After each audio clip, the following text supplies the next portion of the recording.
What up, guys? This is going to be a video about my first ever cover of a song. And the song I chose was Grand Escape from the movie Weathering With You. It's an anime movie that I really enjoyed by the same creators as Your Name, and this song in particular was my favorite one for sure. I listened to it a lot, and over time I felt like I wanted to eventually do something with it, especially after I learned like the piano sort of arrangement of Grand Escape. Like after I did that and then posted it on my music channel as like a piano cover, I was like, okay, now that I know this piece, now that I created a piano cover, I sort of want to create an actual song cover. And this happened to be my first one ever, and it was quite a learning experience. I'll cover it sort of in a more story aspect versus a technical aspect. So if you're expecting a tutorial of like how to make your first song cover, you're probably not going to find that here. This is more so just like, how did this noob right here that knew nothing about music production actually complete like a cover? And obviously everyone starts off as a noob, so this is going to be essentially my story. So after that piano cover, I took it, put the MIDI information inside Logic. That is my DAW of choice. And I wanted to sort of use that MIDI to essentially start the cover, but it didn't quite work out that way.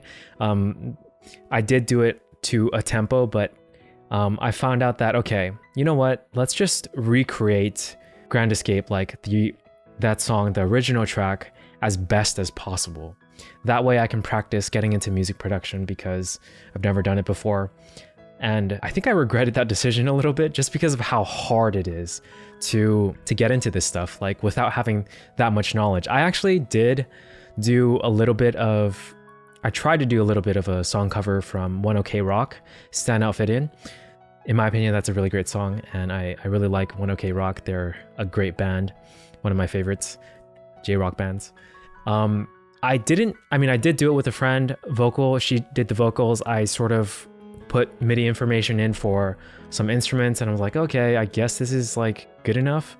But listening back to it now, it's like, oh man, it sounds terrible. Like it was incomplete. Like it's sort of my first one, but an incomplete first one that I will go back to probably after this one and just make it a lot better and call it my second one.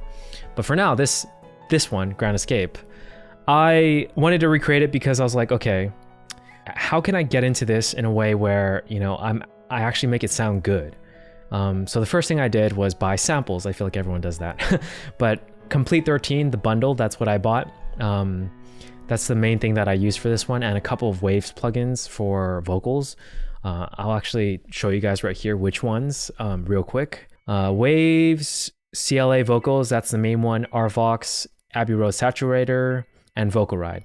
Those were the four that I got, and this is sort of the vocal chain that I did. Complete is the other one I bought, Complete 13.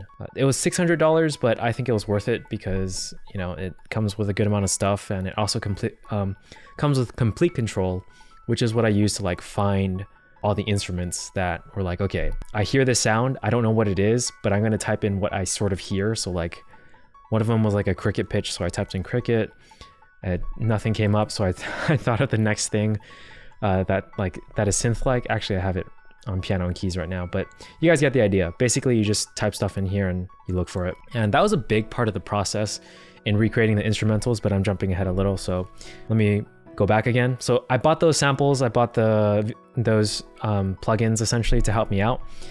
But you know, with that, even with those, it's still pretty difficult because you have to learn how to use those plugins.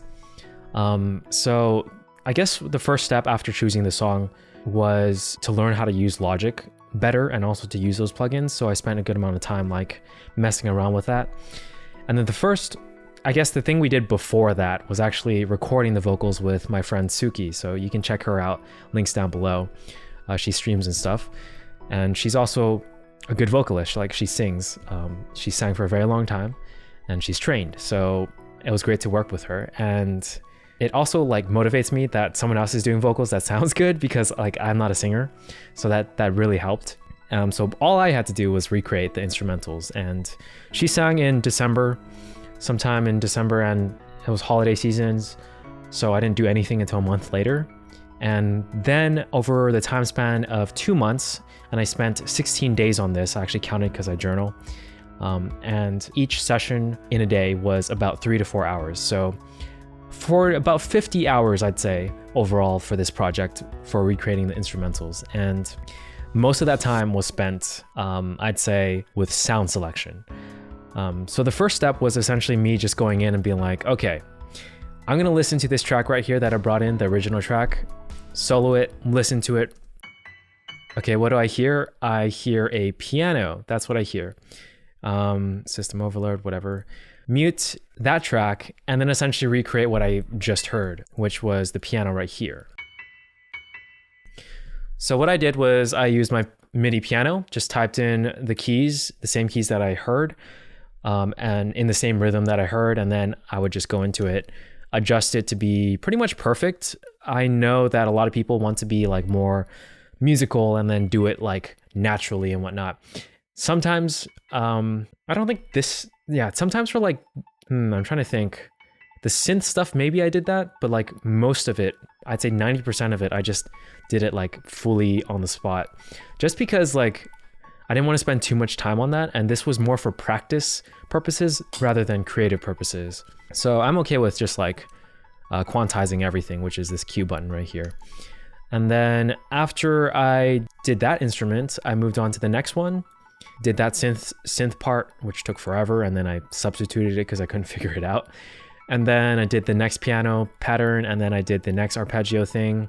Yeah, you guys got the idea. Basically, I just kept going on and on until I found, or until I, inputted the right MIDI for each instrument, and then I would move this track down just to keep organized. And then that's how I did it. Every instrument right here is ordered in when they come in the song. That's just how I personally like to do it.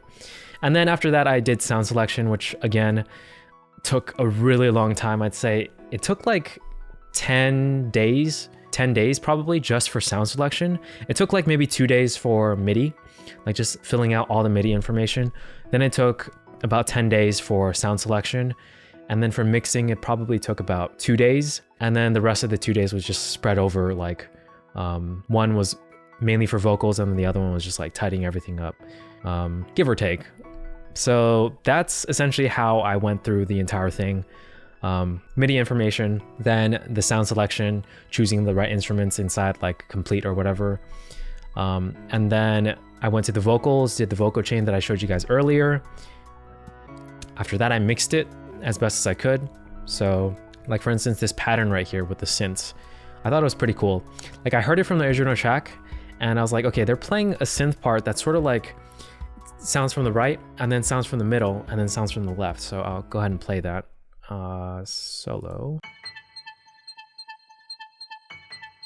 So if you hear that sort of synth part, it starts off on the right, then it goes to the middle, then it goes to the left. And I thought that was super cool. So I pretty much copied it because that's the point. I'm trying to recreate it. But my synth part is definitely not the same because like I said earlier, I couldn't figure it out, unfortunately. But I liked what I substituted it with, which was, as you can hear, not quite the same, but I personally liked it, so I'm okay with it. That part took forever. Learning about synths took forever, I feel. It's basically, the process was just getting into it, putting on the synth. I believe the main one that I used was like Massive or Massive X, and then just messing around with it. That's the entire process, just turning a lot of knobs and whatnot. Let me see if I can just pull it up real quick actually for this one. This one might not even be it. This one was hybrid keys, which I believe comes with Complete 13. So I just messed around with a lot of the knob stuff to essentially get what I wanted from it. But that was the main bulk of the process. I'd say one of my favorite parts was doing the reversed piano. I'll just play it real quick because honestly, it was super cool. So it's right here. So I'm gonna solo it and then you can hear it like in totality.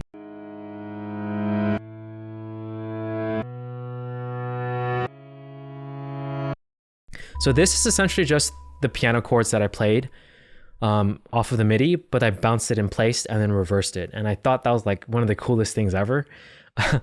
And I've never done that before. I learned how to do it, like basically just by listening and being like, okay, it sounds like a reverse piano, I think. And then I asked my friend about it because he does music stuff, and he was like, yep, it's a reverse piano. And then that's what I tried doing afterwards, and it was one of the most satisfying things to just do and then hear afterwards. I'll play it right now.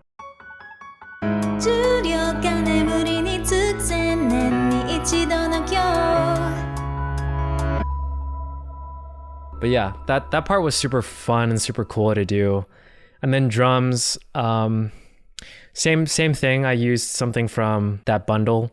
It's the Drum Lab. And yeah, I just kept adjusting everything. That's pretty much all I did, was just add the instruments and then adjusted the settings until it sounded like as close as possible to the track as I could manage. And then I moved on from there. Vocal mixing though, that was quite the process. I wasn't entirely sure what I was doing, so it might not sound the best, but I'm thankful that my friend trusts me with it. It's just, I definitely need to learn a lot more about that. Probably get some feedback from it as well. But yeah, that's pretty much the process that I went through. It was pretty fun doing it overall. I feel like I felt satisfied that I finished it. And then once I did the whole video editing with the audio waveform and whatnot and posted it onto my music channel, you guys can check it out down below if you're interested. That was super satisfying because it's like my first cover ever posted, especially, and I'm happy about it. So I'm gonna move on to recreating, not recreating, I suppose recreating, but the Stand Out Fit In cover that I tried to do the first time around. But I'm probably going to take a small breather, just because this project was pretty big and took a long time.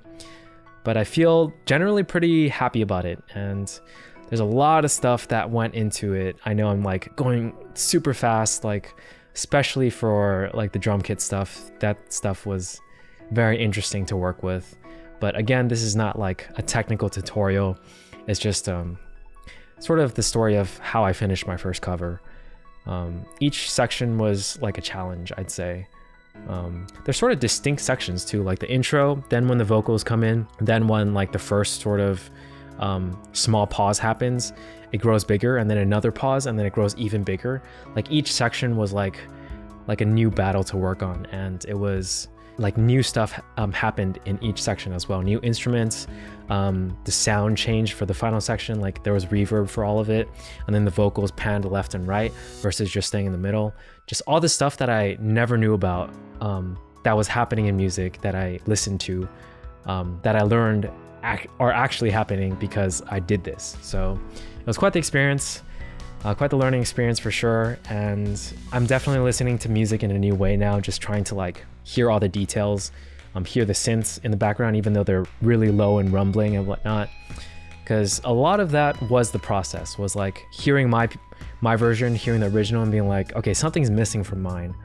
And then I found that thing by just listening over and over again and then adding it and then feeling like, okay, mine's actually sounds closer now and sounds way better. It sounds fuller. So yeah, it was a very, very fun learning experience, and I hope you guys can get something out of that as well. Good luck with your projects. For now, I will take a break from this and then come back to it. So I'll catch you guys in the next one.